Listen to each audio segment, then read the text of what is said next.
তো বন্ধুরা, অসাধারণ একটি মজার সবজির তরকারি। তো আপনারা এ ধরনের সবজি একবার ট্রাই করে দেখবেন খেতে অসাধারণ। বন্ধুরা, আজকে আমি 5 রকমের সবজি রান্না করব। সেগুলো হলো পটল আমি ঠিক এরকমভাবে কেটে নিয়েছি লম্বা লম্বা করে। আর এটা হলো কাঠুয়া ডাঁটা, আর এটা কাঁঠালের বিচি, আর কিছু আলু নিয়েছি। আর এগুলো হলো ধুমা। তো ধুমা আপনারা কে কে চিনেন আমি জানি না, তবে ধুমা ঠিক এরকম সাইজ হয়। অনেকগুলো বেটে রাখা সরিষা আছে, এখান থেকে আমি অল্প একটু সরিষা নিয়ে নেব। এগুলো আমি ব্লেন্ডারে বেটে নিয়েছি। এখানে ছোট দেখে একটা রসুন নিয়েছি, ছোট ছোট করে কেটে নিয়েছি। আর 7-8টা কাঁচামরিচ নিয়েছি, ঠিক এরকম সবুজ সবুজ দেখে কাঁচামরিচ নিতে হবে। তো এখন আমি রান্না শুরু করব। কড়াই গরম হয়ে গেছে, এখন আমি পরিমাণ মতো সয়াবিন তেল দিয়ে দেবো। তেল গরম হওয়া পর্যন্ত অপেক্ষা করব। তেল গরম হয়ে গেছে, এখন কেটে রাখা কাঁচামরিচ আর রসুন কাঁচামরিচ একসাথে ভাজা হয়ে গেছে লাল লাল করে। এখন আমি সব সবজিগুলো একসাথে দিয়ে দেবো।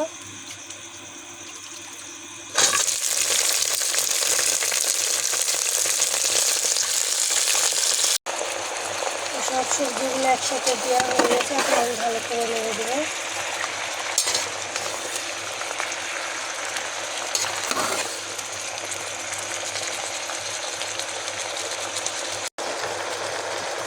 দিয়ে দেবো পরিমাণ মতো লবণ,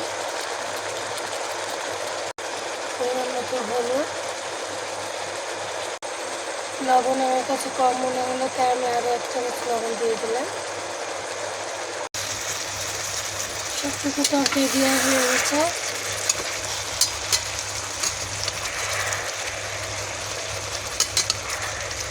হলুদ লবণ দিয়ে ভালো করে নেড়ে দিচ্ছি।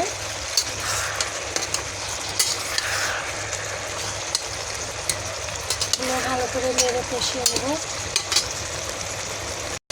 তারপরে আমি ভালো করে আবারও নেড়ে দিলাম।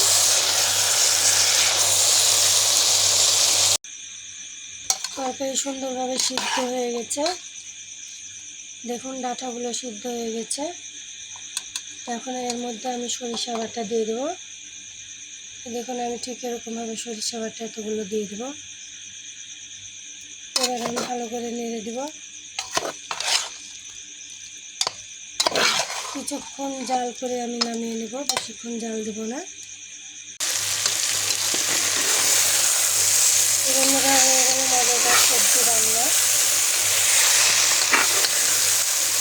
এই সবজিটা রান্না হয়ে গেছে, এখন আমি নামিয়ে নেব।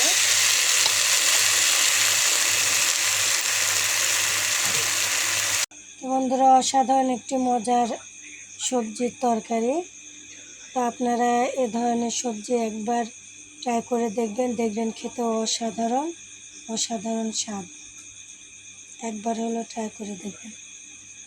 নিত্য নতুন রেসিপি পেতে চ্যানেলটি সাবস্ক্রাইব করুন, পাশে থাকা বেল আইকনটি ক্লিক করে দেবেন।